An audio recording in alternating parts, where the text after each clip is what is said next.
തെരഞ്ഞെടുപ്പ് രംഗത്ത് പ്രധാനപ്പെട്ട മുന്നണികൾ കേരളത്തിലെ ജനതയോട് ഇന്ന് എന്തൊക്കെ പറഞ്ഞു? ചർച്ചയിൽ പങ്കെടുക്കുന്നത് KPCC secretary Jyothikumar Chamakkala, CPM നേതാവ് മുഹമ്മദ് റിയാസ്, BJP നേതാവ് B രാധാകൃഷ്ണ മേനോൻ എന്നിവർ. ശ്രീ ജ്യോതികുമാർ ചാമക്കാല, പ്രധാനപ്പെട്ട മുന്നണികൾ ഇന്ന് എന്തൊക്കെയാണ് ജനങ്ങളോട് പറഞ്ഞത് എന്നതാണ് ഇന്നത്തെ ഈ ചർച്ച. തെരഞ്ഞെടുപ്പാണ് വന്നു നിൽക്കുന്നത്. ഒരു നിരീക്ഷണം നടത്തുമ്പോൾ നിങ്ങളുടെ മനസ്സിൽ എന്തൊക്കെ ചാനലുകളിൽ ചർച്ചയ്ക്ക് വരുമ്പോൾ ഈ ജനങ്ങളോട് പറയാൻ എന്തൊക്കെ ആഗ്രഹങ്ങളുണ്ട് എന്നതല്ല എൻ്റെ അന്വേഷണം. ഇന്ന് എന്തൊക്കെയാണ് സംഭവിച്ചത് എന്നാണ്. ഒരു നിരീക്ഷണം നടത്തി നോക്കുമ്പോൾ ഇടതുപക്ഷം വെട്ടുന്ന വഴിയേ നിങ്ങൾ പോകുന്നു എന്നാണ് തോന്നുന്നത്. ഇടതുപക്ഷ നേതാക്കൾ എന്ത് പറയുന്നു, അവരുടെ പേരിൽ എന്തൊക്കെയാണ് മാധ്യമങ്ങളിൽ വരുന്നത്, അതിനോട് നമുക്ക് എന്തൊക്കെ പ്രതികരിക്കാം എന്നത് അന്വേഷിച്ച് നടക്കുന്ന കോൺഗ്രസ് നേതാക്കൾ. അതല്ലാതെ ഇടതുപക്ഷ നേതാക്കൾ പ്രകടന പത്രികയിലൂടെയോ അല്ലെങ്കിൽ തെരഞ്ഞെടുപ്പ് പ്രചരണ രംഗത്തോ നിങ്ങൾക്കെതിരെ പറയുന്ന കാര്യങ്ങൾക്കുള്ള മറുപടി, പ്രത്യേകിച്ച് കഴിഞ്ഞ ദിവസം ധർമ്മടത്ത് VS അച്യുതാനന്ദൻ നിങ്ങളുടെ നേതാക്കളുടെ, നിങ്ങളുടെ മന്ത്രിമാരുടെ അഴിമതിയുടെ എണ്ണം പറഞ്ഞു, അഴിമതി കേസുകളുടെ എണ്ണം പറഞ്ഞു. അതിനെക്കുറിച്ചുള്ള ആരോപണങ്ങളല്ല എന്ന് VS അച്യുതാനന്ദൻ ഇന്നും പറഞ്ഞിട്ടുണ്ട്. ആരോപണങ്ങളല്ലാതെ വസ്തുതകൾ നിരത്തിക്കൊണ്ടാണ് പറഞ്ഞത് എന്ന്. അതിനോടൊക്കെയുള്ള കൃത്യമായ മറുപടികൾ നിങ്ങൾ പറഞ്ഞോ? അതോ എവിടെയെങ്കിലും തൊടാതെയുള്ള മറ്റു പല വിഷയങ്ങളും LDF തരുമോ എന്ന് അന്വേഷിച്ച് നടക്കുകയാണോ നിങ്ങൾ? ഈ തെരഞ്ഞെടുപ്പിൽ സ്ഥാനാർത്ഥി നിർണ്ണയം ആദ്യത്തെ ഘട്ടം കഴിഞ്ഞു. അത് കഴിഞ്ഞതിന് ശേഷം അപ്രതീക്ഷിതമായി പരവൂർ ദുരന്തമുണ്ടായി. പരവൂർ ദുരന്തം കഴിഞ്ഞതിന് ശേഷം ഇപ്പോൾ നമ്മൾ യഥാർത്ഥ നോമിനേഷൻ കൊടുക്കുന്നത് ഉൾപ്പെടെയുള്ള യഥാർത്ഥ ഇലക്ഷൻ പ്രചരണ രംഗത്തേക്ക് വരികയാണ്. ഈ രംഗത്തേക്ക് വരുമ്പോൾ ഇപ്പോൾ നമ്മൾ പ്രധാനമായി കാണേണ്ടത്, ഇവിടെ ഇപ്പോൾ ഏറ്റവും കൂടുതൽ ചർച്ച ചെയ്യപ്പെട്ടുകൊണ്ടിരിക്കുന്നത് മദ്യം നയം തന്നെയാണ്. അഴിമതി എന്നൊക്കെ പറഞ്ഞത് ജനം പല പ്രാവശ്യങ്ങളായി ഈ സർക്കാരിനെതിരെ ഉന്നയിച്ച അഴിമതി ആരോപണങ്ങൾ പല പ്രാവശ്യമായി തള്ളിക്കളഞ്ഞതാണ്. ഇവിടെ ഇപ്പോൾ ഏറ്റവും കൂടുതൽ ചർച്ച ചെയ്യപ്പെട്ടുകൊണ്ടിരിക്കുന്നത് മദ്യനയമാണ്. ഈ മദ്യനയവുമായി ബന്ധപ്പെട്ട് തർക്കമുള്ളത് LDFിൽ മാത്രമാണ്. LDFിൽ ഘടകകക്ഷികൾ തമ്മിൽ തർക്കം, CPMനുള്ളിൽ തർക്കം.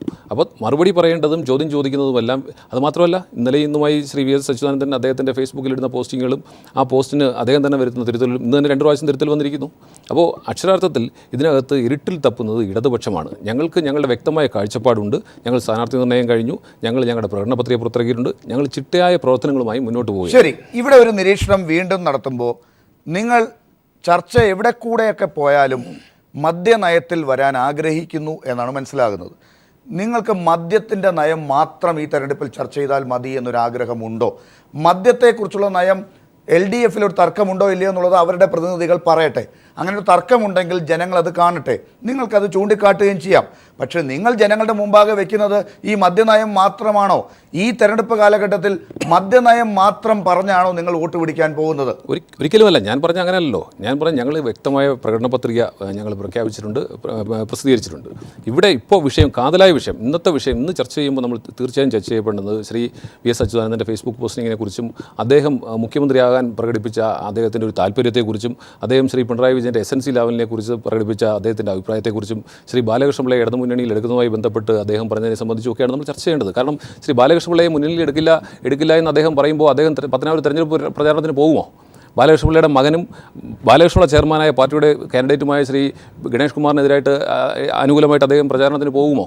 അത് തീർച്ചയായിട്ടും അദ്ദേഹം അതിനെക്കുറിച്ചൊക്കെ VS അച്യുതാനന്ദൻ തന്നെ മറുപടി ഇന്ന് പറഞ്ഞിട്ടുണ്ട്. എൻ്റെ ചോദ്യം അപ്പോഴും ആദ്യത്തെ ആ ചോദ്യം പ്രസക്തമായി നിൽക്കുന്നു. ഈ LDF നേതാക്കൾ എന്ത് ചെയ്യുന്നു, LDF ഏത് വഴിക്ക് പോകുന്നു എന്നതാണോ അപ്പോഴും നിങ്ങൾ അന്വേഷിച്ച് നടക്കുന്നത്? നിങ്ങൾ എന്താണ് ആരോഗ്യരംഗത്ത്, കാർഷിക രംഗത്ത്, വ്യവസായ രംഗത്ത്, വിദ്യാഭ്യാസ രംഗത്ത്, ഇങ്ങനെ ഓരോ മേഖലയിലും നിങ്ങൾ ജനങ്ങളെ പറഞ്ഞു മനസ്സിലാക്കാൻ പോകുന്നത്? അങ്ങനെ പറയാൻ ഉള്ള കാര്യങ്ങൾ ഉണ്ടെങ്കിലും പ്രകടന പത്രികയിൽ ഉണ്ടെങ്കിലും അത് ജനം വിശ്വസിക്കില്ല എന്ന് നിങ്ങൾ കരുതുന്നോ? ഞങ്ങൾക്ക് ഞാൻ വ്യക്തമായിട്ടൊന്ന് പറയട്ടെ. ലാൽ തുടങ്ങി വെച്ച പോയിന്റ് ആരോഗ്യരംഗം. ഈ സ്വതന്ത്ര കേരളം ഉണ്ടായതിനു ശേഷം ഇന്ന് വരെ വെറും 5 മെഡിക്കൽ കോളേജാണ് കേരളത്തിലുണ്ടായിരുന്നത്. ഈ സർക്കാർ വന്നതിന് ശേഷം അത് 16 മെഡിക്കൽ കോളേജുകളായിക്കൊണ്ടിരിക്കുന്നു. ഓരോ മെഡിക്കൽ കോളേജിൽ ഓരോ ഘട്ടത്തിൽ എത്തി നിൽക്കുന്നു. ഞാൻ ഒരു ഉദാഹരണം പറഞ്ഞാണ്. ഇതുപോലെ ഞങ്ങൾ കഴിഞ്ഞ 5 വർഷം നടത്തിയ വികസന പ്രവർത്തനങ്ങളെക്കുറിച്ചും ക്ഷേമ പ്രവർത്തനങ്ങളെക്കുറിച്ചും ഇവിടെ ആബാലവൃത്തം ജനങ്ങൾക്കും അറിയാം. അത് തന്നെയാണ് ഞങ്ങളുടെ പ്രചാരണായുധം. ഞങ്ങൾ 5 വർഷമായി ഞങ്ങൾ നടത്തിയ വികസന പ്രവർത്തനങ്ങളും ക്ഷേമ പ്രവർത്തനങ്ങളും ജനങ്ങളിൽ എത്തിക്കുന്നു. ഒപ്പം ഞങ്ങളുടെ പുതിയ പ്രകടന പത്രികയുമായി ഞങ്ങൾ മുന്നോട്ട്. അല്ലാതെ ശ്രീ മുഹമ്മദ് റിയാസ് കൂടി ചേർന്നിട്ടുണ്ട്. ശ്രീ മുഹമ്മദ് റിയാസ്, കോൺഗ്രസ് ഇന്ന് തെരഞ്ഞെടുപ്പ് രംഗത്ത് ജനങ്ങളോട് എന്ത് പറഞ്ഞു എന്നതാണ് ഞാൻ അന്വേഷിച്ചത്. നിങ്ങൾ ഓരോരുത്തരും എന്ത് പറഞ്ഞു എന്നതാണ് നമുക്ക് അറിയേണ്ടതും. പക്ഷേ കോൺഗ്രസ് പറയാൻ ശ്രമിച്ചത് LDF നേതാക്കൾ എങ്ങനെയാണ് ഇന്ന് പെരുമാറിയത്? അവരുടെ ഇടയിൽ എന്തെങ്കിലും തർക്കമുണ്ടോ? പ്രത്യേകിച്ച് മദ്യനയത്തിൻ്റെ കാര്യത്തിൽ നിങ്ങളുടെ ഇടയിൽ തർക്കമുണ്ട് എന്നാണ് അവർ പറയാൻ ശ്രമിക്കുന്നത്. മറ്റെല്ലാ നയങ്ങളും എവിടെയൊക്കെ അവർ പറയാൻ ശ്രമിക്കുന്നുണ്ടെങ്കിലും പ്രകടന പത്രികയിൽ ഉണ്ടെങ്കിലും അതിനേക്കാൾ അവർ ആഗ്രഹിക്കുന്നത് മദ്യത്തെക്കുറിച്ചുള്ള ചർച്ച വരട്ടെ, മദ്യനയം ചർച്ച ചെയ്യപ്പെടട്ടെ എന്നതൊക്കെയാണ്. നിങ്ങൾ UDFൻ്റെ നയങ്ങൾ ശ്രദ്ധിക്കുന്നുണ്ടോ? UDF പ്രചരണ രംഗത്ത് പറയുന്നത് നിങ്ങൾ ശ്രദ്ധിക്കുന്നുണ്ടോ? നിങ്ങൾ എങ്ങനെയാണ് ഇന്ന് ജനങ്ങളെ അഭിമുഖീകരിച്ചത്?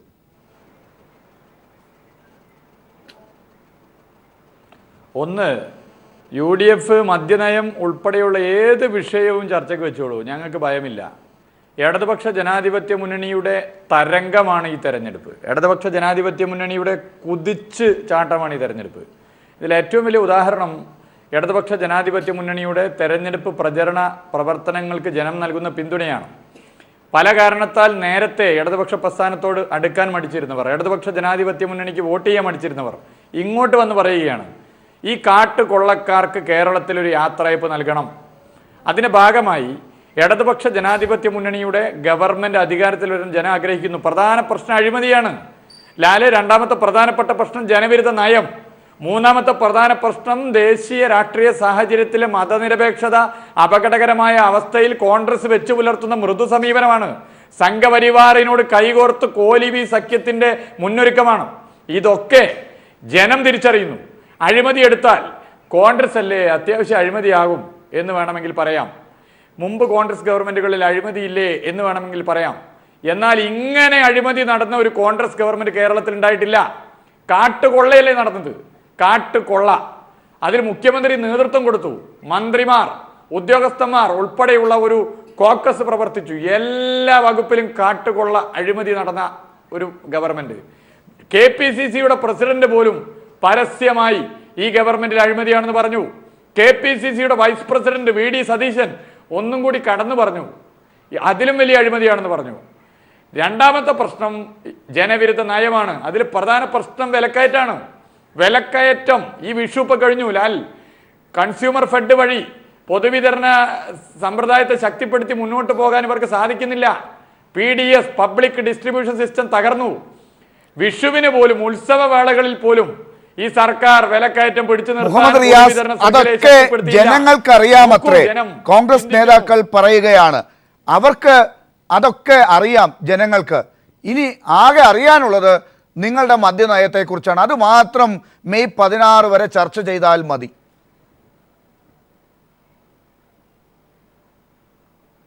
കോൺഗ്രസ് പ്രതീക്ഷിക്കുന്നതാ. കോൺഗ്രസിന്റെ മദ്യനയം കേരളം നേരിടുന്ന കടുത്ത വിപത്തായ മദ്യാസക്തിക്ക് പരിഹാരം കാണാമെന്ന ആത്മാർത്ഥതയുടെ ഭാഗമായിട്ടല്ല. മദ്യലഭ്യത ഈ സർക്കാരിന്റെ മദ്യനയത്തിന് ശേഷം വർദ്ധിച്ചു എന്ന് വകുപ്പ് മന്ത്രി തന്നെ നിയമസഭയിൽ പറഞ്ഞു. കണക്കുകൾ നമ്മൾ ഒരുപാട് വെച്ച് നിരത്തിയതാണ്, ഞാൻ ആവർത്തിക്കുന്നില്ല. കോൺഗ്രസിന്റെ ഈ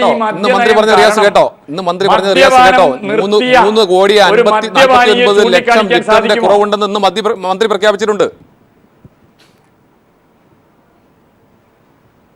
ഈ മന്ത്രിയല്ലേ നിയമസഭയിൽ നമ്മൾ കണക്ക് അവതരിപ്പിക്കുകയാണ്, കണക്ക് അവതരിപ്പിച്ച് പോകാനല്ലേ?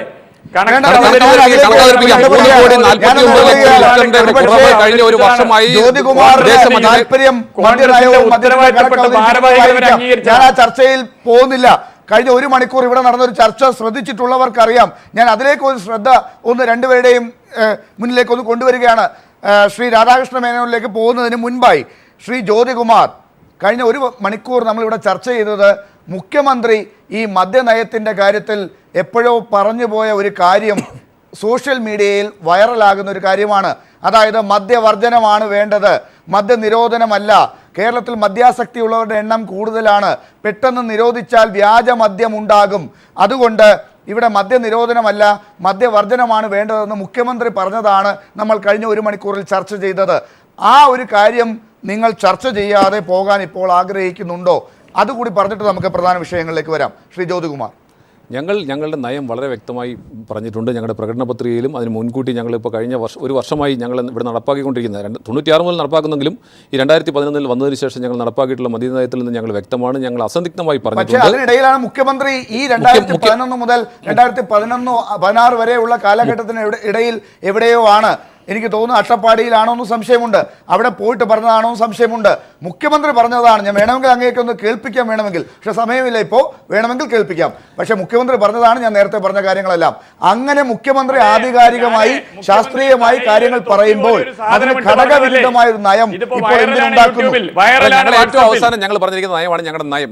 ഞങ്ങളെ സംബന്ധിച്ച് ഓരോ, നിങ്ങൾ തന്നെ പറയാറുണ്ടല്ലോ, ഇടതുപക്ഷം എന്താ നയം പറയാത്തതെന്ന് പറയുമ്പോൾ പറയും ഞങ്ങൾക്ക് ഓരോ വർഷം നടപ്പാക്കിയത്. ഞങ്ങൾ ഏറ്റവും അവസാനം UDF കൂടിയും സർക്കാർ കൂടിയും ക്യാബിനറ്റ് കൂടിയും തീരുമാനിച്ചിട്ടുണ്ട് ഞങ്ങളുടെ മദ്യനിരോധനത്തിലേക്കാണ് ഞങ്ങൾ പോകുന്നത്. 10 വർഷം കൊണ്ട് ഞങ്ങൾ സമ്പൂർണ്ണമായ മദ്യനിരോധനത്തിലെത്തും. അതിന്റെ ഭാഗമായി ഞങ്ങൾ ഏറ്റവും ഒടുവിൽ പറഞ്ഞത് നോക്കിയാൽ മതി. ഇന്നിപ്പോ എന്തെങ്കിലും പറഞ്ഞിട്ടുണ്ടോ എന്ന് കൂടി അന്വേഷിച്ചിട്ട് വേണം UDFന്റെ മദ്യനയത്തിൽ നിങ്ങൾ ഒരു തീരുമാനത്തിലെത്താൻ. അല്ലാതെ VSന്റെ കാര്യത്തിലും ബാധകമാണ്. ഏറ്റവും അവസാന തദ്ദേശത്തിന്റെ പോസ്റ്റിംഗ് കൂടെ നോക്കണം. അല്ല, UDFന്റെ ഞാൻ പറയട്ടെ, ലാലിപ്പോ പറഞ്ഞ വീഡിയോ ഞാൻ കണ്ടിട്ടുണ്ട്. ഇത് വാട്സപ്പിൽ വലിയ തരംഗമായിട്ട് മാറി. മുഖ്യമന്ത്രി തലയിൽ ഒരു തൊപ്പിയൊക്കെ വെച്ച്, ഇപ്പുറത്ത് ഭാര്യയാണ് തോന്നുന്നു, അടുത്തൊരു സ്ത്രീ ഇരിക്കുന്നുണ്ട്, തലയിൽ തൊപ്പി വെച്ചിട്ടുള്ള ഒരു രംഗം. അതിൽ മുഖ്യമന്ത്രി മദ്യവർജനത്തെ കുറിച്ച് പറഞ്ഞു. ഇത് ഞങ്ങൾ നേരത്തെ പറഞ്ഞ കാര്യമാണ്. ഇവര് വീണിടം വിഷ്ണുലോകാക്ക്. റിയാസെ, ഞങ്ങളുടെ മദ്യനയത്തിന്റെ ഒരു ഭാഗമാണ് മദ്യവർജനം. ഞങ്ങളുടെ നയത്തിന്റെ ഭാഗമാണ് മദ്യവർജനം, ബോധവൽക്കരണ ക്ലാസുകൾ, ഒപ്പം മദ്യനിരോധനവും. 10 വർഷം കൊണ്ട് പരിപൂർണമായ മദ്യനിരോധനം തന്നെയാണ് ലക്ഷ്യമിടുന്നത്. അതിൽ ഞങ്ങൾ പൂർണ്ണമായും വിജയിക്കും. ഞങ്ങളുടെ പൊതുജനം ഞങ്ങളോടൊപ്പമാണ്. ഞങ്ങൾ പറയുന്ന ഒരു കാര്യം, മദ്യവർജനമാണ് LDFന്റെ നയം. ഇത് തന്നെയാണ് മുഖ്യമന്ത്രിയും പറയുന്നത്. ആ കാര്യം പെട്ടെന്ന് ഒരു രാഷ്ട്രീയ ഗിമ്മിക്ക് പോലെ ഒരു സുപ്രഭാതത്തിൽ പെട്ടെന്ന് മാറ്റുന്നുണ്ടെങ്കിൽ അതിൻ്റെ കാരണം എന്താണെന്ന് ജനങ്ങൾക്ക് അറിയേണ്ടതുണ്ട്. അതറിയാതെ ഇപ്പോൾ മദ്യത്തിൻ്റെ കണക്ക് നോക്കൂ. ഇപ്പോൾ ലഭ്യത കുറവാണെന്ന് പറയുമ്പോൾ വ്യാജമദ്യം ഉണ്ടാകും, അങ്ങനെ പെട്ടെന്ന് നിരോധിച്ചാലെന്ന് പറഞ്ഞത് മുഖ്യമന്ത്രിയാണ്. ഇപ്പോൾ വ്യാജമദ്യം കാണാൻ പറ്റുന്നില്ലെങ്കിൽ അവിടെ മയക്കുമരുന്നുണ്ട്, മറ്റ് ചില ഉപയോഗങ്ങൾ ചെറുപ്പക്കാരുടെ ഇടയിൽ വന്നിട്ടുണ്ട്. അതിൻ്റെ കണക്ക് കൂടി എടുക്കണം ശ്രീ ജ്യോതികുമാർ. അല്ല, ഇത് പറയുമ്പോൾ ഞങ്ങൾ കൃത്യമായി ഞങ്ങളുടെ മദ്യനയത്തെ സംബന്ധിച്ച് വ്യക്തത വരുത്തിയിട്ടുണ്ട് ലാലെ. വളരെ കൃത്യമായി ഞങ്ങൾ പറയുന്നു, ഞങ്ങൾ 10 വർഷം കൊണ്ട് സമ്പൂർണ്ണ, അതുകൊണ്ടാണല്ലോ ഒറ്റയടിക്ക് നിർത്താൻ പറ്റാത്തതുകൊണ്ടാണ് ഞങ്ങൾ 10 വർഷം കൊണ്ട് സമ്പൂർണ്ണ നിരോധനത്തിലേക്ക് പോകത്തക്ക രീതിയിൽ ഞങ്ങൾ പദ്ധതികൾ ആസൂത്രണം ചെയ്തിരിക്കുന്നത്. അതിൻ്റെ ആദ്യഘട്ടം എന്ന നിലയിലാണ് ഞങ്ങൾ 730 ബാറുകൾ പൂട്ടിയത്. അവിടെ ഇനി ഇപ്പോൾ അതിന് സ്വാഭാവികം റിയാസ് പറയും, ബാർ ലൈസൻസ് അല്ല റിയാസ്, ഞാൻ പറയാം ഇന്ത്യൻ മെയ്ഡ് ഫോറിൻ ലിക്വറിനെ സംബന്ധിച്ച് ഈ മദ്യത്തിലെ ഉപയോഗം, മദ്യത്തിൽ ആ IFL-നകത്ത് ഉള്ളത് 42.86% വീര്യമുള്ള ആൽക്കഹോളാണ്. അതേസമയം വൈനിലും ബിയറിലും ഉള്ളത് ആൽക്കഹോളിൻ്റെ വീര്യം കുറവാണ്. അതുകൊണ്ട് തന്നെ ഞങ്ങൾ ആദ്യഘട്ടം എന്ന നിലയിൽ വീര്യം കൂടിയ വിദേശ മദ്യം നിരോധിക്കുകയും അതിൻ്റെ ഭാഗമായി ബാറുകൾക്ക് നൽകിയിരുന്ന ബാർ ലൈസൻസ് ഞങ്ങൾ പരിപൂർണ്ണമായും വിഡ്രോ ചെയ്തിട്ടുണ്ട്. അവിടെ ബിയർ വൈൻ പാർലറുകൾ തുടരുന്നു എന്നുള്ളത് വസ്തുതയാണ്. പക്ഷേ 5 സ്റ്റാറുകാർക്ക് ഇപ്പോൾ വേണമെങ്കിലും അത് ചെയ്യാം. കൊടുത്തില്ലെങ്കിൽ നിയമപരമായി അവർ കോടതിയെ സമീപിച്ച് നേടും. ഈ 5 സ്റ്റാറിൽ പോലും ലോക്കൽ കൗണ്ടറിൽ 100 രൂപയ്ക്ക് ഒരു പെഗ് കിട്ടുന്നു എന്നാണ് ഇന്നത്തെ ഏറ്റവും ഒടുവിലത്തെ വാർത്ത. ഞാൻ തിരിച്ചു വരാം. ശ്രീ രാധാകൃഷ്ണ മേനോൻ, ഇങ്ങനെ ഒരുപാട് വിഷയങ്ങളുണ്ട് കേരളത്തിൽ. നിങ്ങൾ എന്താണ് പറഞ്ഞുകൊണ്ടിരിക്കുന്നത്? ഇന്ന് എന്തു പറഞ്ഞു? നിങ്ങളുടെ 4 കേന്ദ്രമന്ത്രിമാർ ഇന്ന് സംസ്ഥാനത്തുണ്ട്. നിങ്ങൾ എന്താണ് പറഞ്ഞുകൊണ്ടിരിക്കുന്നത്? ഇതിനെക്കുറിച്ചൊന്നും ചർച്ച ചെയ്യാനും ജനങ്ങളുടെ മുമ്പിലേക്ക് നിങ്ങളുടെ നയം പറയാനും ഇതുവരെ സമയമായില്ലേ? ഓരോ വിഷയത്തെക്കുറിച്ച് നിങ്ങൾ എന്താണ് പറഞ്ഞുകൊണ്ടിരിക്കുന്നത്? മദ്യത്തെക്കുറിച്ച് നിങ്ങളുടെ നയം എന്താണ്? ഓരോ വിഷയത്തെക്കുറിച്ച് നിങ്ങളുടെ നയം എന്താണ്? അതിനിടയിൽ ഇന്ന് കേട്ട ഒരു കാര്യം കൂടി ഞാനൊന്ന് സൂചിപ്പിച്ചുകൊള്ളട്ടെ. സുരേഷ് ഗോപിയും ശ്രീശാന്തുമൊക്കെ ഇപ്പോൾ എത്തിയിരിക്കുന്ന സ്റ്റാറ്റസിലേക്ക് എത്തിയത് ഇവിടെ നിന്നുള്ള ആളുകൾ പറഞ്ഞിട്ടാണെന്ന് കേന്ദ്രത്തിൽ നിന്ന് നേതാക്കൾ ഇവിടെ വന്ന് പറഞ്ഞുകൊണ്ടിരിക്കുന്നു. ഇതൊക്കെ ആര് വിശ്വസിക്കാൻ?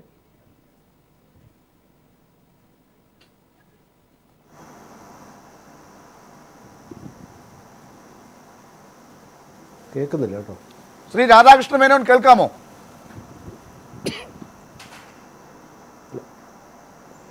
ഡോക്ടർ ലാലെ, ചോദ്യം മുഴുവൻ എനിക്ക് വ്യക്തമായി കേൾക്കാൻ കഴിഞ്ഞിട്ടില്ല. കാരണം സൗണ്ട് ഞാൻ ഒന്നുകൂടി ആവർത്തിക്കാം. ചുരുക്കം ഇതാണ്, ഇങ്ങനെ വലിയ പ്രധാനപ്പെട്ട വിഷയങ്ങളൊക്കെ കേരളത്തിൽ ചർച്ച ചെയ്യപ്പെടുന്നു. LDFും UDFും ഇതാ ഇപ്പോൾ പറയുന്ന പല കാര്യങ്ങളും കേരളത്തിലെ ജനത ചർച്ച ചെയ്യുന്ന കാര്യങ്ങളാണ്. നിങ്ങൾ എന്ത് കാര്യമാണ് ഇന്ന് ജനതയോട് പറഞ്ഞത്? ഇവർ പറയുന്ന കാര്യത്തിൽ എന്തെങ്കിലും വീണ് കിട്ടുമോ എന്ന് അന്വേഷിച്ചിരിക്കുകയാണോ? നിങ്ങൾ എന്തെങ്കിലും ഇന്ന് കൃത്യമായി പറഞ്ഞോ? അത് ലൈം ലൈറ്റിലേക്ക് വന്നോ?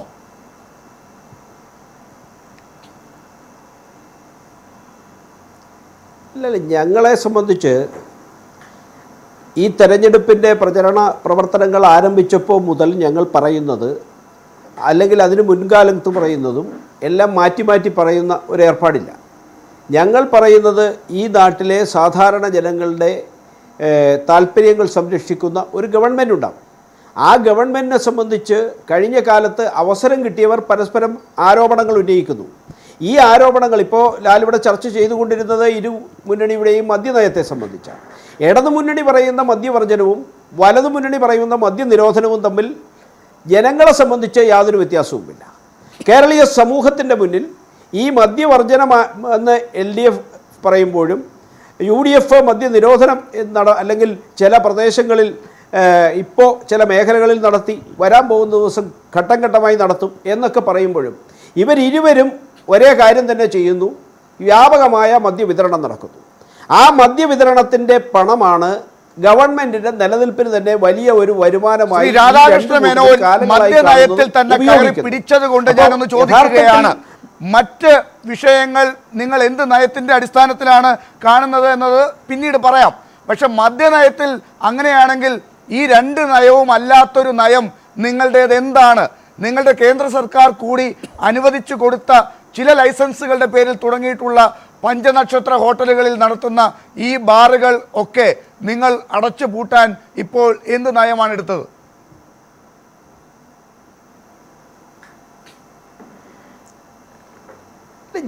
ഞങ്ങൾ ഈ തെരഞ്ഞെടുപ്പിൽ ഉന്നയിക്കുന്നത് ഇതിൽ നിന്ന് വ്യത്യസ്തമായ ഒരു ഭരണ സമീപനം എന്നുള്ളത് തന്നെയാണ്. കാരണം ഈ രണ്ട് മുന്നണിയുടെയും മദ്യനയത്തിൻ്റെ കാര്യം മാത്രമല്ല, എല്ലാ നയങ്ങളുടെയും കാര്യത്തിൽ ഞങ്ങൾക്ക് വ്യത്യസ്തമായ സമീപനമുണ്ട്. മദ്യനയത്തെ സംബന്ധിച്ച് ഇപ്പോൾ നിരോധനം പറഞ്ഞാലും വർജനം പറഞ്ഞാലും സമൂഹത്തിന് മദ്യം ഇഷ്ടം പോലെ വിളമ്പുന്ന, ഇപ്പോൾ ബാറ് പൂട്ടി എന്ന് അവകാശപ്പെടുന്നവർ ആ ബീവറേജസിൽ കൂടി അതിലേറെ വിളമ്പുമ്പോൾ അത് നിർമ്മിക്കുന്ന ആളുകൾ ലേബൽ മാത്രം മാറ്റിയൊട്ടിച്ചുകൊണ്ട് പുതിയ പുതിയ ഉൽപ്പന്നങ്ങൾ ഇറക്കി ബീവറേജസ് വഴി ഏറ്റവും വില കുറഞ്ഞ, കാരണം AK ആന്റണി നിരോധിച്ച അതേ സാധനം തന്നെ ഇന്ന് കളർ കയറ്റിക്കൊണ്ട് ഈ നാട്ടിലെല്ലാം വിതരണം ചെയ്തു. ഇപ്പോൾ ഇതിവിടെ ഏത് നയവും നടപ്പാക്കാനുള്ള ഇച്ഛാശക്തിയുടെ കുറവാണ് കേരള ഭരണത്തിൽ. കേന്ദ്ര ഗവൺമെന്റ് ഇന്ത്യ മഹാരാജ്യത്തുടനീളം എന്ത് പറയുന്നു എന്ന് ചോദിക്കുമ്പോൾ അതിനൊരു കൃത്യത വന്നിട്ടില്ല. നിങ്ങൾ ഇവിടെ ഇപ്പോഴത്തെ സർക്കാരിന്റെ മദ്യനയത്തെ എതിർക്കുന്നുണ്ടെങ്കിൽ അത് ചോദ്യങ്ങൾ അല്ലാതെ അതിന് കാരണം നിങ്ങളുടെ കൂടെയുള്ള ഒരു ഘടകകക്ഷിയായ BDJSന്റെ മദ്യനയത്തിലുള്ള പ്രശ്നമാണോ?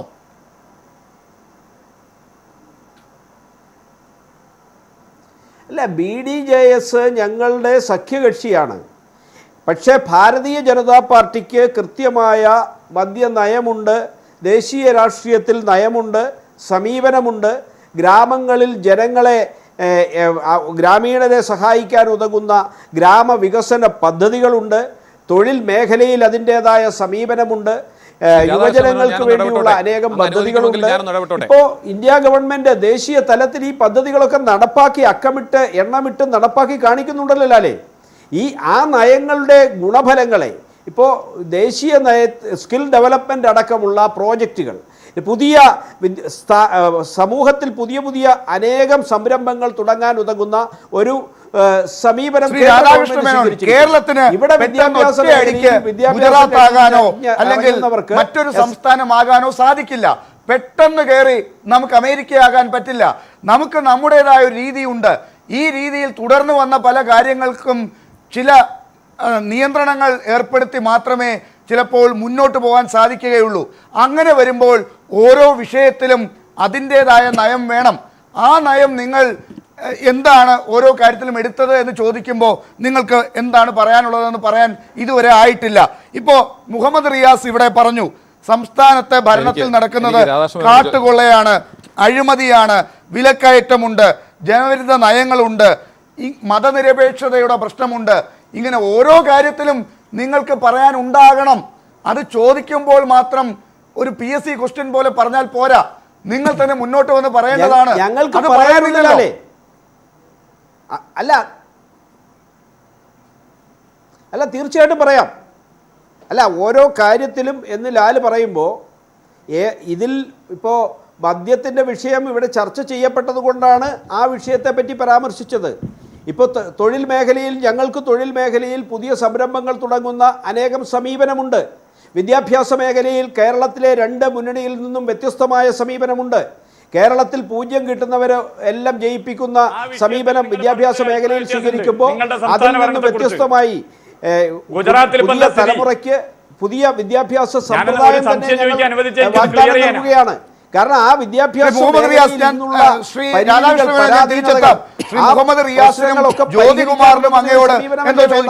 ഇന്ന് കേരളത്തിലെ സർട്ടിഫിക്കറ്റുമായി പോകുന്ന ഒരു വിദ്യാർത്ഥിക്ക് ആ സർട്ടിഫിക്കറ്റ് കാണിച്ചാൽ BJPയുടെ മദ്യനയം, BJPക്ക് ഒരു മദ്യനയുണ്ടോ? BJP ഭരിക്കുന്ന ഓരോ സംസ്ഥാനങ്ങളും ഓരോ നയമല്ലേ മദ്യത്തിന്റെ വിഷയത്തിൽ? ഗുജറാത്ത് വലിയ ക്രെഡിറ്റ് ആയി പറയുന്നു. എന്താ ഗുജറാത്തിലെ സ്ഥിതി? ലാലെ, ഗുജറാത്ത് ഇന്ന് ഇന്ത്യ രാജ്യത്തെ വ്യാജ മദ്യ ലോബിയുടെ തലസ്ഥാന, ഏറ്റവും കുഴപ്പങ്ങളുള്ള നാടാ. മധ്യപ്രദേശ് എടുക്കുക, എന്താ അവിടുത്തെ സ്ഥിതി?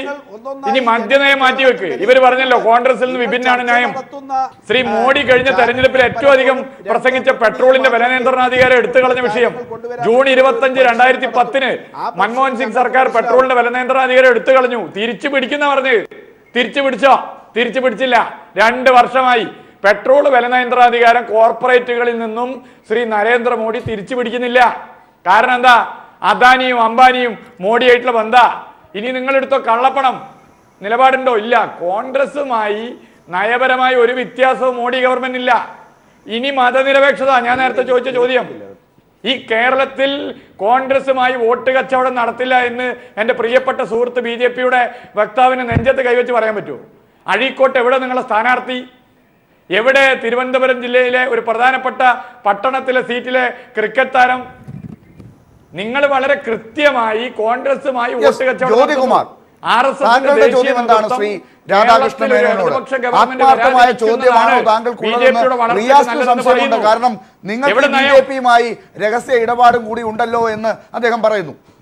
അല്ല, അതിനെക്കുറിച്ച് പറഞ്ഞ ഒരുപാട് അദ്ദേഹം സ്ഥിരമായി പറയുന്ന ഒരു പല്ലവിയാണ് കോലീബി എന്നൊക്കെ പറഞ്ഞിട്ട് അദ്ദേഹം സ്ഥിരമായി ഒരു വാക്കുകൾ 1-2 വാക്കുകൾ വെച്ചിട്ടുണ്ട്. അവിടെ നിൽക്കട്ടെ.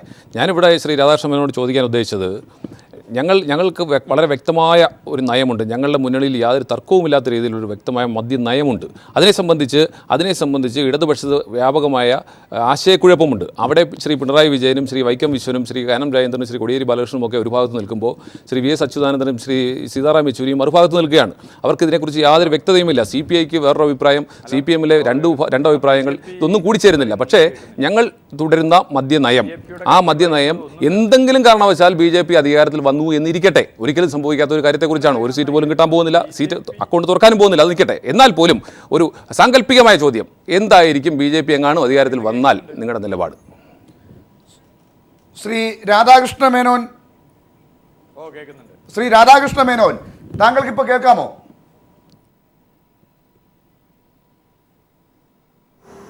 അല്ല, എനിക്ക് ലാലെ നിങ്ങൾ ചോദിച്ച ചോദ്യങ്ങൾ എനിക്ക് വ്യക്തമായി ഇവിടെ കേൾക്കുന്നില്ല.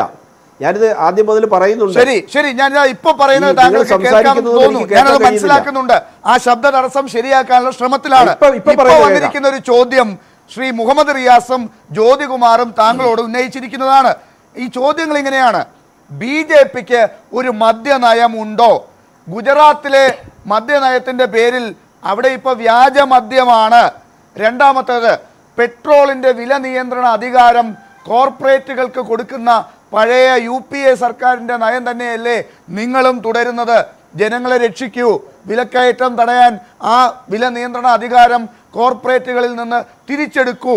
ഒപ്പം മതനിരപേക്ഷതയുടെ കാര്യത്തിൽ നിങ്ങളുടെ നിലപാട് ഇവിടെ വിശ്വസിക്കാൻ കൊള്ളാവുന്നതല്ല.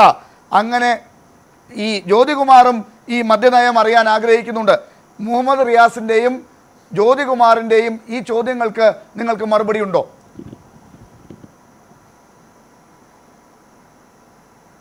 തീർച്ചയായിട്ടും ഉണ്ട്. നിങ്ങൾ ചോദിച്ചത് ഒന്ന് മദ്യത്തിൻ്റെ കാര്യവും രണ്ട് പെട്രോൾ വിലയുടെ കാര്യവുമാണ്. മദ്യത്തിൻ്റെ വിഷയത്തെ സംബന്ധിച്ച് കൃത്യമായി, കാരണം ഈ ഇരു മുന്നണിയും ആത്മാർത്ഥമായ സമീപനം മദ്യനയത്തിൻ്റെ കാര്യത്തിൽ എടുത്തിട്ടില്ല.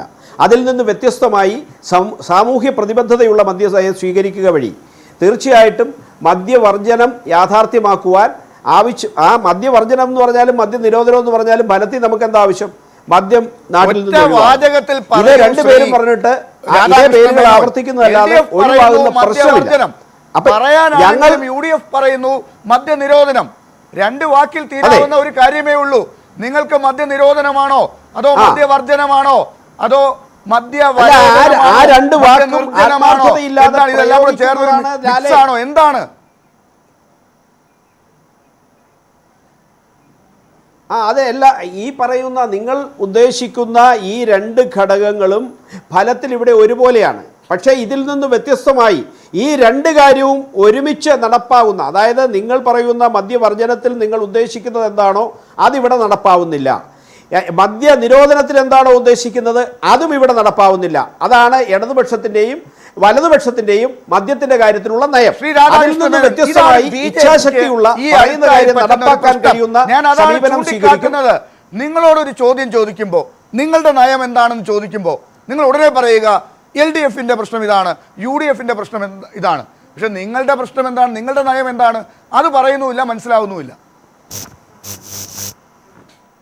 അല്ലല്ലാലെ, ഞങ്ങളുടെ നയം മദ്യം ഈ നാട്ടിൽ നിന്ന് ഒഴിവാക്കും, അത് തന്നെയാണ് ഞങ്ങളുടെ നയം. ഇത് തന്നെയല്ലേ ഇവർ രണ്ടുപേരും പറയുന്നത്? ഇത് തന്നെയല്ലേ പറയുന്നത്? അതെ, അവര് പറയുന്നതേ ഉള്ളൂ, നടപ്പാക്കുന്നില്ല. ഞങ്ങൾ വന്നാൽ പറയുകയല്ല, നടപ്പാക്കും. അതാണ് വ്യത്യാസം. എന്താണ് നിങ്ങൾ വന്ന സ്ഥലത്ത് എന്താണ് അവരെ സംബന്ധിച്ച് മദ്യം ഒഴുകുന്നു? അല്ല, ഞങ്ങൾ വന്ന സ്ഥലത്ത് ഞാൻ റിയാസിനെ വെല്ലുവിളിക്കുകയാണ്. ശ്രീ രാധാകൃഷ്ണൻ മദ്യം അവിടെ ഉണ്ട് എന്ന് പറഞ്ഞാൽ കേരളത്തിൽ അനുഭവം എവിടെ നിന്നാണ്, ആരുടെ സഹായത്തോടു കൂടിയാണ് ഇവിടെ രാജ്യസഭയിൽ എത്തിയത്? അല്ല, കർണാടകം ഇപ്പൊ ഭരിക്കുന്ന കോൺഗ്രസ് ആണ്. കർണാടകത്തിൽ മാറി മാറി ഭരണം വരുന്നുണ്ട്. ഇവിടെ ബംഗാൾ ഭരിച്ചതാണ്. ആ ബംഗാളിലെ ആളുകൾക്ക് ഇപ്പൊ തൊഴിലിന് വേണ്ടി കേരളത്തിൽ വന്ന് അലഞ്ഞു തിരികുകയല്ലേ. അപ്പം അല്ലല്ലേ, അത് ഭരണം കിട്ടി 30-40 വർഷം അടുപ്പിച്ച് ഭരിച്ച പ്രദേശത്ത് കമ്മ്യൂണിസ്റ്റ് പാർട്ടിക്ക് നടപ്പാക്കാൻ കഴിയാത്ത അവിടുത്തെ ആളുകൾ ഗതികേട് കൊണ്ട് കേരളത്തിൽ വന്ന് ഇന്നിപ്പോൾ തട്ടുകടയിലും ഇവിടെ വാർക്കപ്പണിക്ക് മേസ്ത്രിയായും പണിയേണ്ട ഗതികേടുണ്ടായ ആ അവസ്ഥയല്ല. BJPക്ക് ഭരണത്തിന് അവസരം കിട്ടിയ പ്രദേശങ്ങളിലൊക്കെ സമഗ്ര മാറ്റം ഉണ്ടായിട്ടുണ്ട്. ആളുകൾ ജോലിക്ക് വരുന്നുണ്ടെങ്കിൽ അത് നമ്മുടെ സംസ്ഥാനത്തിന്റെ ഗുണം കൊണ്ട് കൂടിയാണ്. അവിടെ നിങ്ങൾ ഭരിച്ച സംസ്ഥാനത്തിന്റെ പ്രശ്നങ്ങൾ ഉണ്ടാകാം, പക്ഷെ ഈ സംസ്ഥാനത്ത് എന്തൊക്കെയോ ഉണ്ട്, അതുകൊണ്ടാണ്. അല്ല, നമ്മുടെ സംസ്ഥാനത്തിന്റെ ആ ഗുണം എന്ന് പറയുന്നത് കമ്മ്യൂണിസ്റ്റ് പാർട്ടി ഉണ്ടാക്കിയ ഗുണമല്ല, കോൺഗ്രസ് നാട്ടിലെ നിങ്ങൾക്ക് അതിനകത്ത് അവകാശപ്പെടാൻ പറ്റില്ല. LDFനും UDFനും തന്നെയാണ് അതിന്റെ അവകാശം ഉന്നയിക്കാനാവുക. അല്ല, ഇവിടെ അങ്ങനെ ഒരു എൻ്റെ ലാലെ, ഈ കേരളത്തിൽ ഇപ്പോൾ അങ്ങനെ ആളുകൾ വരുന്നുണ്ടെങ്കിൽ അത് ഈ നാട്ടിൽ പണിയെടുക്കേണ്ട ഗതികേടിൽ അവിടുത്തെ ആളുകൾ എത്തി, നിങ്ങൾ ഭരിച്ച പ്രദേശത്തെ ആളുകൾ എത്തി തിരിച്ചറിയ. ഇവിടെ കേരളത്തിന്റെ നിത്യനിദാന കാര്യങ്ങൾക്ക് വേണ്ടി നമ്മൾ അന്യ സംസ്ഥാനങ്ങളെ ഒരുപാട് കാര്യങ്ങൾക്ക് വരുന്നത് വരെ തമിഴ്നാട്ടിൽ അവകാശപ്പെടാതെ അതല്ലേ നിങ്ങൾ പറയേണ്ടത്? നിങ്ങൾക്ക് ചെയ്യാൻ പറ്റുന്ന കാര്യങ്ങളല്ലേ നിങ്ങൾ ഇപ്പോൾ ജനങ്ങളോട് പറയേണ്ടത്? നിങ്ങളുടെ കേന്ദ്ര സർക്കാർ ചോദിച്ച മറ്റൊരു ചോദ്യമുണ്ടല്ലോ, ഡീസൽ പെട്രോളിന്റെയും കാര്യം. അത് പറയാൻ സമയം തന്നാ പറയാം. പറയൂ.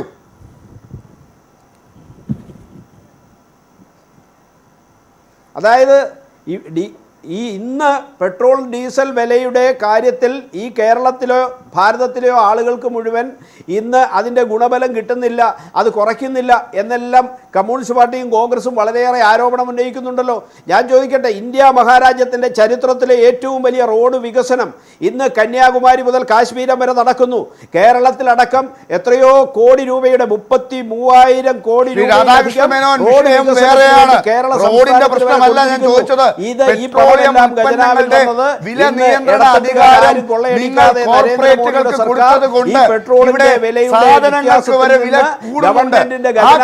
വരുന്ന പണം കൃത്യമായി രാജ്യത്തിന്റെ വികസനത്തിന് വേണ്ടി ഉപയോഗിക്കുന്നതുകൊണ്ടാണ്.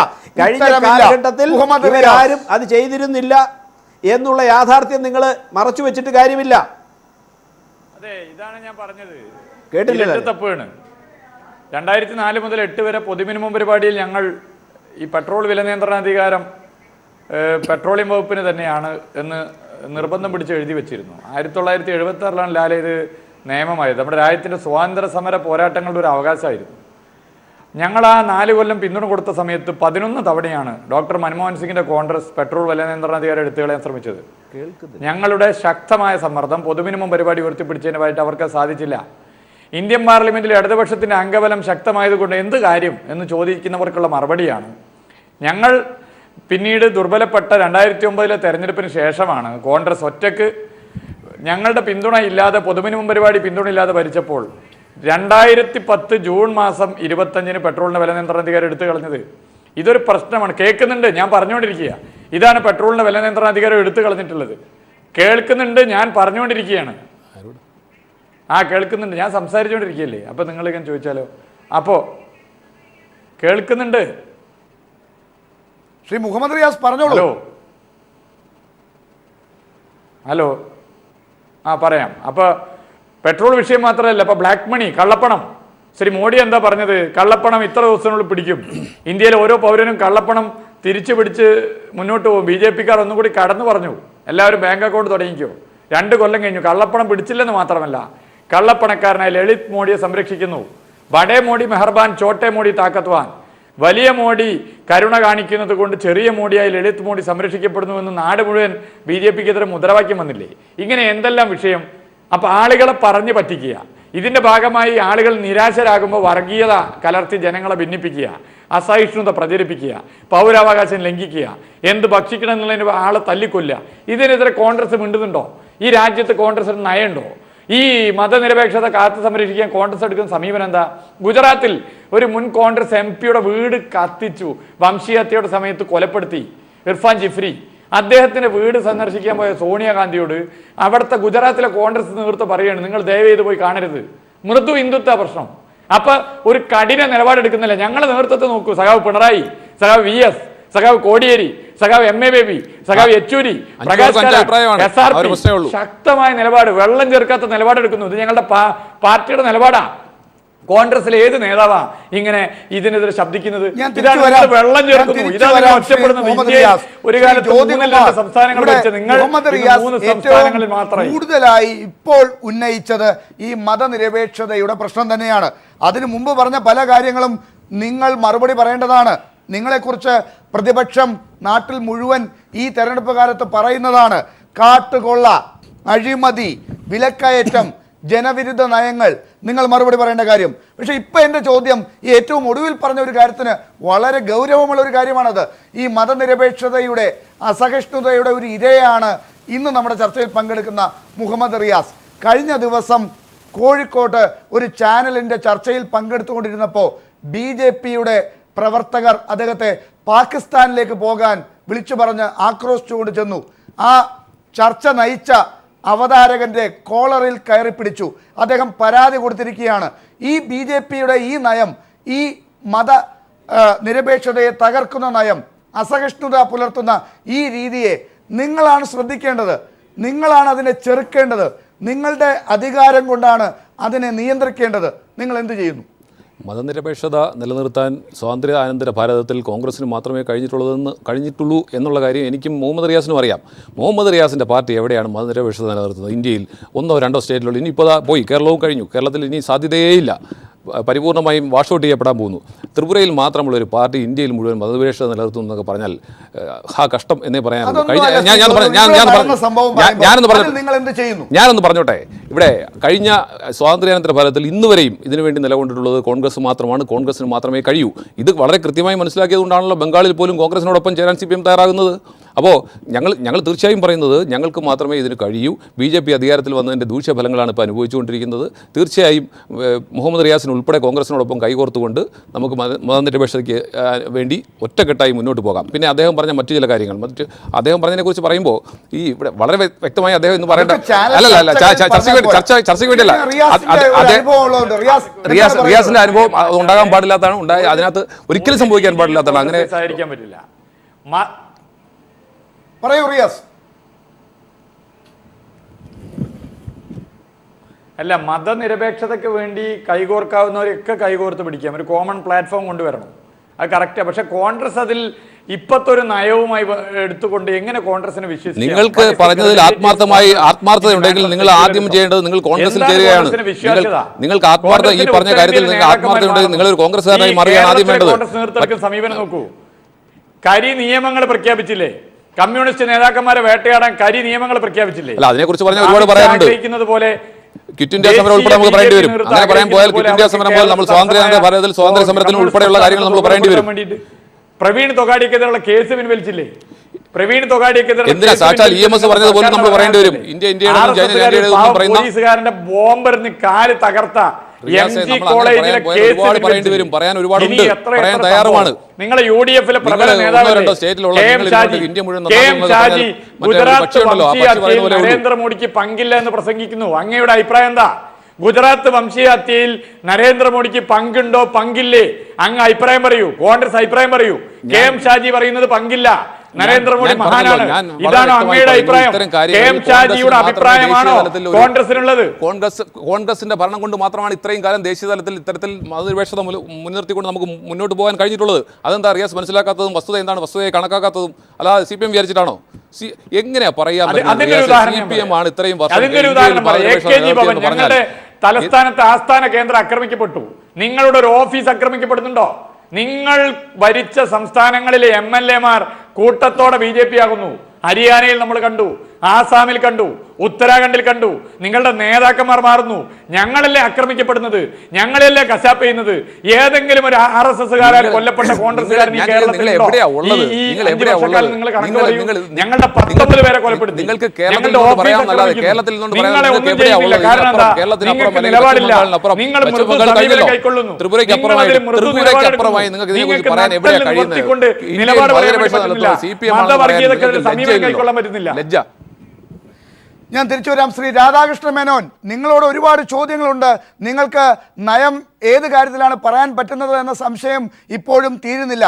പക്ഷേ ഇപ്പോൾ ഇവിടെ നടക്കുന്ന തർക്കം മതനിരപേക്ഷത കാത്തു സൂക്ഷിക്കേണ്ട ഈ സംസ്ഥാനത്ത് അതിൻ്റെ പേരിൽ ഊറ്റം കൊള്ളുന്ന മലയാളികളുടെ ഈ നാട്ടിൽ കഴിഞ്ഞ ദിവസം മുഹമ്മദ് റിയാസിനുണ്ടായ ഒരു അനുഭവം നമ്മൾ ഈ ചർച്ചയിലേക്ക് എടുത്തതാണ്. ഇതാണ് ന്യൂനപക്ഷങ്ങൾക്കുണ്ടാകുന്ന നിങ്ങളുടെ മേലുള്ള ഒരു ഭയം. നിങ്ങൾ അതിനെക്കുറിച്ചുള്ള നയം ഒന്നും പറയുന്നില്ല. ആ കാര്യത്തിൽ നിങ്ങളെടുക്കുന്ന നടപടികൾ വിശ്വസിക്കാൻ ന്യൂനപക്ഷങ്ങൾക്കാകുന്നില്ല. ഇതൊക്കെ ഉള്ളപ്പോൾ നിങ്ങൾ മറ്റുള്ളവരുടെ ഭരണത്തെ കുറ്റം പറഞ്ഞുകൊണ്ട് എങ്ങനെയാണ് വോട്ട് നേടി മുന്നോട്ട് വരാൻ നിങ്ങൾക്കാകുക?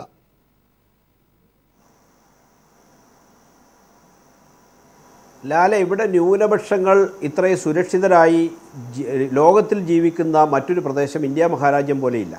ഇവിടുത്തെ ഈ ന്യൂനപക്ഷങ്ങൾ ഇത്ര സുരക്ഷിതരായി കഴിയുന്നതിൻ്റെ മുഴുവൻ കുത്തക കോൺഗ്രസും കമ്മ്യൂണിസ്റ്റ് പാർട്ടിയും ഒന്നും ഏറ്റെടുക്കണ്ട. ഇത് ഭാരതത്തിൻ്റെ പാരമ്പര്യത്തിൻ്റെ ഭാഗമാണ്, ഭാരതത്തിൻ്റെ സംസ്കാരത്തിൻ്റെ ഭാഗമാണ്. ആ സംസ്കാരമാണ് അവർക്കുള്ള ഈ സാഹചര്യമെല്ലാം ഒരുക്കിയത്. ആ സംസ്കാരത്തിൻ്റെ കുത്തക ഈ കോൺഗ്രസ് ഉണ്ടായതിന് ശേഷം ഉണ്ടായതോ കമ്മ്യൂണിസ്റ്റ് പാർട്ടി കേരളത്തിലോ ഇന്ത്യയിലോ ഉണ്ടായതിന് ശേഷം ഉണ്ടായതോ അല്ല. ദശാബ്ദങ്ങളുടെ പാരമ്പര്യമാണ് അന്യമതസ്ഥരെ സഹോദര ഭാവേന കാണാനും ഈ ഇന്ത്യ മഹാരാജ്യത്ത് അവർക്ക് അധിവസിപ്പിക്കാനുള്ള അല്ലെങ്കിൽ അവർക്ക് ജീവനം നടത്തുവാനുള്ള സാഹചര്യം ഒരുക്കിയതും. ഒന്ന്. രണ്ട്, ഇതേ റിയാസിൻ്റെ നേതാവ് അച്യുതാനന്ദനും ഇതേപോലെ കോൺഗ്രസിൻ്റെ നേതാവ് AK ആൻ്റണിയും കഴിഞ്ഞ കാലത്ത് ഈ ന്യൂനപക്ഷങ്ങൾ ഈ കേരളത്തിൽ അനുഭവിക്കുന്ന ആനുകൂല്യങ്ങളുടെ അന്തരീക്ഷം ഭൂരിപക്ഷത്തെ ആശങ്കാകുലരാക്കി എന്ന് പറഞ്ഞതിന് ഈ രാജ്യത്തെ എന്തെങ്കിലും ഒരു വ്യത്യാസം ഈ കാലഘട്ടത്തിനിടയിൽ അച്യുതാനന്ദൻ പറഞ്ഞതിനും ആന്റണി പറഞ്ഞതിന് ശേഷം നാളിതുവരെയുള്ള ഭരണത്തിന് കീഴിൽ എന്ത് വ്യത്യാസമാണ് എന്ന് വന്നിട്ടുള്ളത് എന്ന് കോൺഗ്രസിൻ്റെ നേതാവും കമ്മ്യൂണിസ്റ്റ് പാർട്ടിയുടെ നേതാവും ജനങ്ങളോട് പറയാൻ തയ്യാറാവേണ്ട സാഹചര്യമാണുള്ളത്. കാരണം ഇവിടെ ഒരേ ക്ലാസ്സിലിരുന്നു കൊണ്ട് വിദ്യാഭ്യാസം നടത്തുന്ന പട്ടികജാതി വിദ്യാർത്ഥിക്ക് കിട്ടുന്ന ലെംസം ഗ്രാൻഡ് തുച്ഛമാവുമ്പോൾ ന്യൂനപക്ഷ വിദ്യാർത്ഥിക്ക് കിട്ടുന്ന സ്കോളർഷിപ്പിൻ്റെ വലിപ്പം വ്യത്യസ്തമാണ്. ഞാൻ സൂചിപ്പിച്ചത് ഈ വ്യത്യാസത്തെക്കുറിച്ച് ഇപ്പോൾ BJPയുടെ ഭാഗത്തു നിന്നുകൊണ്ട് ഞാൻ പറയുന്നതല്ല. ശ്രീമാൻ AK ആന്റണിയും അച്യുതാനന്ദനും ഇവിടുത്തെ ഭൂരിപക്ഷ ജനവിഭാഗത്തിൻ്റെ ഇടയിലുള്ള അസന്തുലിതാവസ്ഥയെക്കുറിച്ച് പരസ്യമായി പറഞ്ഞിട്ടുള്ളതാണ്. ഈ ആന്റണിയുടെയും അച്യുതാനന്ദന്റെയും ആ സമീപനത്തിൽ എന്ത് വ്യത്യാസമാണ് ഈ കാലഘട്ടത്തിനിടയിൽ? ഇങ്ങനെയൊന്നും ആയിരുന്നില്ലല്ലോ ഇതിനു മുൻപും. ഇതിനേക്കാൾ മോശമായിരുന്ന സ്ഥിതിയിൽ നിന്നാണ് സാമൂഹിക പരിഷ്കരണത്തിലൂടെയും വലിയ ഈ പിന്നോക്കം നിൽക്കുന്ന സമൂഹങ്ങളെ ഉദ്ധരിക്കാനുള്ള നയങ്ങൾ കൊണ്ടുവന്നും ഇടതുപക്ഷത്തെ പോലെയുള്ള പ്രസ്ഥാനങ്ങളൊക്കെ ഇവിടെ മുന്നേറ്റങ്ങൾ ഉണ്ടാക്കിയത്. ഭൂപരിഷ്കരണവും സാമൂഹിക പരിഷ്കരണവും വിദ്യാഭ്യാസ പരിഷ്കരണവും ഒക്കെ കൊണ്ടുവന്നത്. അതിൽ ഇനിയും മുന്നേറാനുണ്ടാകാം. അതിനെക്കുറിച്ചുള്ള യാഥാർത്ഥ്യപരമായ കണക്കുകൾ നിരത്തി പുതിയ നയങ്ങളെക്കുറിച്ച് നിങ്ങൾ പറയുന്നത് മനസ്സിലാക്കാം. പക്ഷെ അതൊന്നും നിങ്ങൾ പറയുന്നില്ല. നിങ്ങൾ ഇതിനിടയിൽ ഈ പുര കത്തുമ്പോൾ വാഴ വെട്ടുന്ന നടപടിയല്ലേ നിങ്ങളിപ്പോൾ എടുത്തുകൊണ്ടിരിക്കുന്നത്?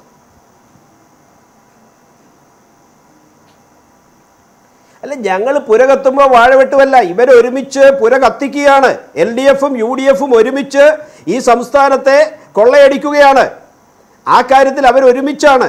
ബംഗാളിൽ ഒരുമിച്ച് കൊടി കൂട്ടിക്കെട്ടിയിരിക്കുന്നു. കേരളത്തിലേക്ക് വന്നപ്പോൾ അവർ ഒരുമിച്ച് കൂട്ടിക്കെട്ടാതെ BJPക്കോ NDAക്കോ ജയിക്കാൻ സാധ്യതയുള്ളിടത്തൊക്കെ ഒരുമിച്ച് നിൽക്കാനുള്ള സാഹചര്യങ്ങൾ ഉണ്ടാക്കുന്നു. ഇല്ലാത്ത സ്ഥലത്തും നിങ്ങളുടെ അണികളുമൊക്കെ ഈ ന്യൂനപക്ഷങ്ങളോടും പിന്നോക്കം നിൽക്കുന്ന ആളുകളോടും എടുക്കുന്ന നിലപാടുകളാണല്ലോ ഇടയ്ക്കൊക്കെ ചർച്ചയാവുന്നത്. നിങ്ങളുടെ സർക്കാരാണ് കേന്ദ്രം ഭരിക്കുന്നത്. നിങ്ങൾ അധികാരത്തിൽ വന്നതിന് ശേഷം ഉണ്ടായ സംഭവങ്ങൾ, ഏറ്റവും ഒടുവിൽ നമ്മൾ ചർച്ച ചെയ്യുന്ന JNUവിലെയും ഹൈദരാബാദ് സർവകലാശാലയിലെയും ഒക്കെ പ്രശ്നങ്ങൾ, ഇതുപോലെയുള്ള പ്രശ്നങ്ങളൊക്കെ നിങ്ങൾ അധികാരത്തിൽ വന്നാൽ ഉണ്ടാകുന്നതാണെന്ന് പിന്നോക്ക ദളിത് ന്യൂനപക്ഷ വിഭാഗങ്ങൾക്ക് ഇപ്പോൾ തോന്നില്ലേ? അത് നിങ്ങൾ എങ്ങനെയാണ് തിരുത്തുക?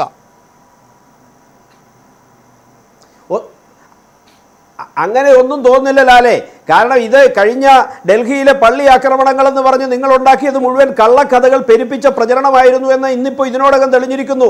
ഗുജറാത്തിലെ വലിയ അക്രമത്തിന്റെ കഥ പോലും ആസൂത്രിതമായി നിങ്ങൾ പ്രചരിപ്പിച്ച കള്ളക്കഥയാൻ തെളിഞ്ഞിരിക്കുന്നു. കേരളത്തിലേക്ക് വരുമ്പോൾ കേരളത്തിലെ പട്ടികവർഗ വിദ്യാർത്ഥിക്ക് ആത്മഹത്യ ചെയ്യേണ്ട ഗതികേട്, പട്ടികജാതിക്കാരന് അല്ലെങ്കിൽ പട്ടികവർഗക്കാരന് കുപ്പത്തൊട്ടിയിൽ പോയി ആഹാരം കൈയിട്ടെടുക്കേണ്ട ഗതികേട്, ഈ ഗതികേട് ഈ സംസ്ഥാനത്ത് നിലനിൽക്കുമ്പോൾ ആ വിഷയത്തെക്കുറിച്ച് നിങ്ങൾ ചർച്ച ചെയ്യാതെ നിങ്ങൾ മധ്യപ്രദേശിലെയോ അല്ലെങ്കിൽ രാജസ്ഥാനിലെയോ അതല്ലെങ്കിൽ ആന്ധ്രാപ്രദേശിലെയോ ഏതെങ്കിലും സംഭവത്തെ എടുത്ത് പെരുപ്പിച്ചു കാണിക്കാൻ വേണ്ടി നടത്തുന്ന ഈ പരിശ്രമത്തെ തീർച്ചയായും കേരളത്തിലെ ജനങ്ങൾ ഈ പ്രാവശ്യം മനസ്സിലാക്കും.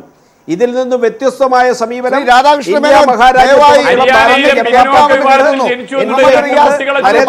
സർക്കാരിനുണ്ട്. എന്തുകൊണ്ടാണ് ഇപ്പോഴും പട്ടികവർഗക്കാരന് അട്ടപ്പാടിയിലെ ഇടപാടമില്ലാതെ ആളുകൾ കിടക്കേണ്ട ഗതികേടുണ്ടായിരിക്കുന്നു? അതിന് ഞങ്ങൾ മറുപടി പറയണം. ഈ നാട്ടിൽ പട്ടികവർഗക്കാർക്ക് പിന്നോക്ക വിഭാഗത്തെ ഞങ്ങൾക്കറിയാം. നിങ്ങള് ഹരിയാനയിലെ പിന്നോക്ക വിഭാഗത്തിൽ ജനിച്ചതിന് 2 കുട്ടികളെ കത്തിച്ചു കൊന്നു. അതുപോട്ടെ, VK സിംഗ് എന്ന് പറയുന്ന നിങ്ങളുടെ നേതാവ് പറഞ്ഞത് തെരുവ് പട്ടികളെ തല്ലിക്കൊല്ലുന്നതിന് സമാനമാണ്. ഉത്തർപ്രദേശിലെ ഒരു പിന്നോക്ക വിഭാഗം നിങ്ങളുടെ പാർട്ടി ഓഫീസ് കയറിയതിന് തല്ലി ഓടിച്ചു. പിന്നോക്ക വിഭാഗത്തോട് നിങ്ങൾ എടുക്കുന്ന സമീപനമല്ലേ? നിങ്ങൾ ചാതുർവർണ്ണ വ്യവസ്ഥയുമായി ബന്ധപ്പെട്ട് പിന്നോട്ട് അതിൻ്റെ ഭാഗമായി പോകുന്ന RSSന്റെ പ്രവർത്തനങ്ങൾ പിന്തുടരുന്നവരല്ലേ? എങ്ങനെയാണ് നിങ്ങൾക്ക് പിന്നോക്ക വിഭാഗത്തോട് ഉള്ള താല്പര്യം? എന്താണ് നിങ്ങൾക്ക് സംവരണത്തിലെ നയം? എന്താണ് നിങ്ങൾ ഇന്ത്യയിൽ എടുക്കുന്ന സമീപനം? പിന്നോക്ക വിഭാഗക്കാരോട് RSSനുള്ള നിലപാട് തന്നെയല്ലേ BJPക്കും ഉള്ളത്? എന്നിട്ട് പിന്നോക്ക സ്നേഹം പറയുന്നു. ഇവിടെ കേരളത്തിൽ പിന്നോക്ക വിഭാഗക്കാർ സംരക്ഷിക്കപ്പെടുന്നത് കമ്മ്യൂണിസ്റ്റ് പ്രസ്ഥാനമുള്ളത് കൊണ്ടാണ്. കേരളത്തിൻ്റെ നവോത്ഥാന ചരിത്രം അതൊക്കെ ഒന്ന് എടുക്കണ്ടേ? നവോത്ഥാന നായകർ ഉഴുതെടുത്ത മണ്ണിൽ കമ്മ്യൂണിസ്റ്റ് പ്രസ്ഥാനം നടത്തിയ പോരാട്ടമാണ് ഇന്നത്തെ കേരളം. അത് തന്നെയാണ് കേരളം ഹരിയാനയുള്ള വ്യത്യാസം. അത് തന്നെയാണ് കേരളം ഗുജറാത്തുള്ള വ്യത്യാസം. അത് തന്നെയാണ് കേരളം ഉത്തർപ്രദേശുള്ള വ്യത്യാസം. കേരളത്തിൽ കമ്മ്യൂണിസ്റ്റ് പ്രസ്ഥാനമുണ്ട്. കേരളം ഗുജറാത്ത് ആകാതിരിക്കാൻ കാരണം ഞങ്ങളുള്ളത് കൊണ്ടാ, കമ്മ്യൂണിസ്റ്റുകാരുള്ളത് കൊണ്ടാ. കമ്മ്യൂണിസ്റ്റുകാരുള്ളത് കൊണ്ട് നിങ്ങൾക്ക് കേരളത്തെ ഗുജറാത്താക്കി മാറ്റാൻ പറ്റുന്നില്ല. പട്ടികജാതിക്കാരുണ്ട് ഈ അടുത്ത രാധാകൃഷ്ണ മേനോൻ. പക്ഷേ ഈ കാര്യത്തിൽ നിങ്ങൾ ഇങ്ങനെ ചോദിക്കുമ്പോൾ ന്യൂനപക്ഷങ്ങളുടെ കൂടെയാണെന്ന് പറഞ്ഞിട്ട് കാര്യമുണ്ടോ?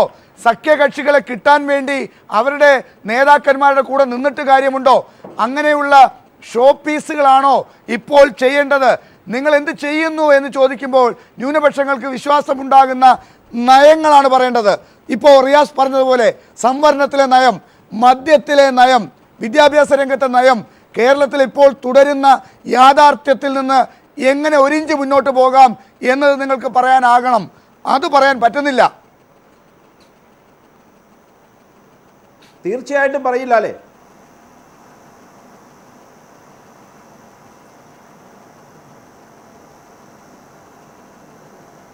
ശ്രീ മേനോൻ പെട്ടെന്ന് 30 സെക്കൻഡിൽ പറഞ്ഞ് അവസാനിപ്പിക്കൂ.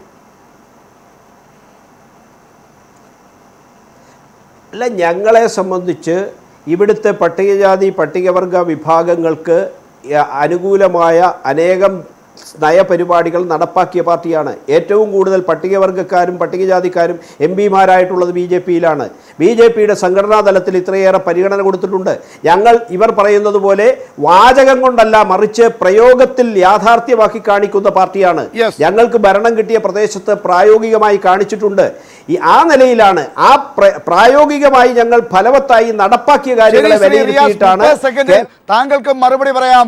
ഈ വിഷയങ്ങളാണോ നിങ്ങൾ തെരഞ്ഞെടുപ്പിൽ മുന്നിൽ നിന്ന് പറയുക? അതെ, എന്നോടാണ് ചോദ്യം. ഒരു സംശയം വേണ്ടതില്ല, ഈ മതനിരപേക്ഷത ഈ തെരഞ്ഞെടുപ്പിലെ പ്രധാന ചർച്ചാ വിഷയമാണ്. ബി ജെ പി എന്തെന്നൊക്കെ ജനത്തിനറിയാം. ബി ജെ പി എടുക്കുന്ന സമീപനം ജനത്തിനറിയാം. അമിത്ഷായെ പോലെയുള്ളവർ ഗുജറാത്തിൽ കാട്ടിക്കൂട്ടിയത് മനുഷ്യത്വമല്ല, കാടത്തമാണെന്ന് എല്ലാവർക്കും അറിയാം. കേരളത്തിൽ എന്തുകൊണ്ട് ഇത് ഉണ്ടാകുന്നില്ല?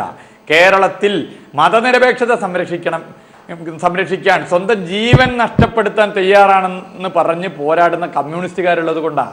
കമ്മ്യൂണിസ്റ്റുകാരെ വകവരുത്താതെ ന്യൂനപക്ഷങ്ങളെയോ മതനിരപേക്ഷവാദികളെയോ തൊടാൻ സാധിക്കില്ല. വരുന്ന ദിവസങ്ങളിൽ ജനങ്ങളുടെ മുമ്പാകെ രാഷ്ട്രീയ പാർട്ടികളും നേതാക്കളും എന്തൊക്കെയാണ് പറയുക എന്നത് തന്നെയാണ് തെരഞ്ഞെടുപ്പിൽ വിഷയമാകുക.